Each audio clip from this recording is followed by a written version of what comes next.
There's a version of you that you catch glimpses of sometimes.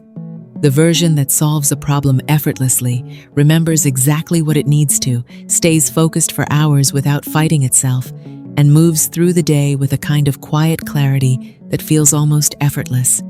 You've felt it before, maybe briefly, maybe years ago, and then it slips away, and you spend the rest of the time wondering what changed.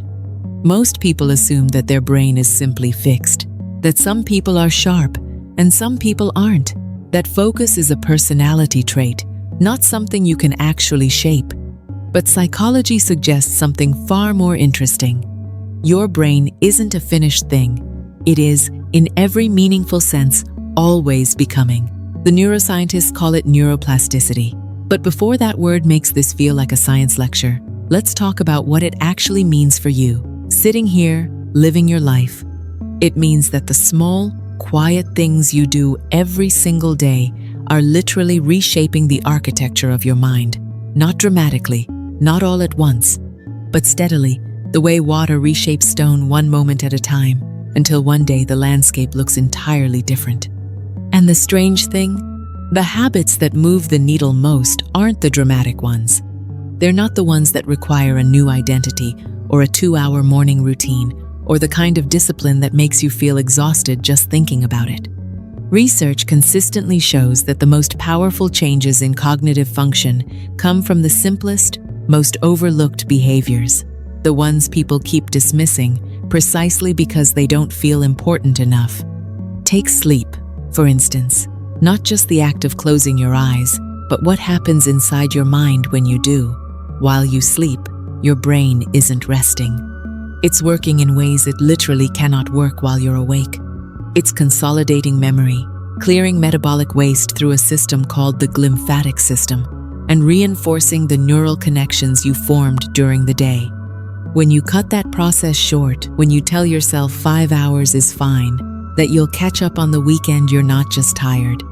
You're operating with a brain that is chemically, structurally less capable than it was the night before. Psychologists describe chronic sleep deprivation as cognitively indistinguishable from mild intoxication. Not sometimes, consistently. And yet most people treat sleep like a negotiable luxury rather than the single most powerful brain recovery tool available to them. Then there's movement. Not exercise as punishment, not the kind you force yourself through with gritted teeth, but movement in its simplest form, a walk, a stretch. 10 minutes of your body doing what bodies were designed to do. Research has shown that even brief physical movement increases blood flow to the prefrontal cortex, the part of your brain responsible for decision-making, focus, and emotional regulation. It releases BDNF, a protein sometimes called miracle grow for the brain, which supports the growth of new neural connections. People who move regularly don't just have healthier bodies. They think differently, more flexibly, more clearly. The mind and the body were never separate systems pretending to share a skeleton. They are one system, and you cannot optimize one while ignoring the other. But perhaps the most underestimated habit is also the simplest one, the pause. Many people unconsciously live in a state of constant cognitive input. Notifications, noise, the relentless pull of the next thing. And the brain, under that kind of constant stimulation, never gets the chance to do something crucial, to consolidate, to connect, to integrate.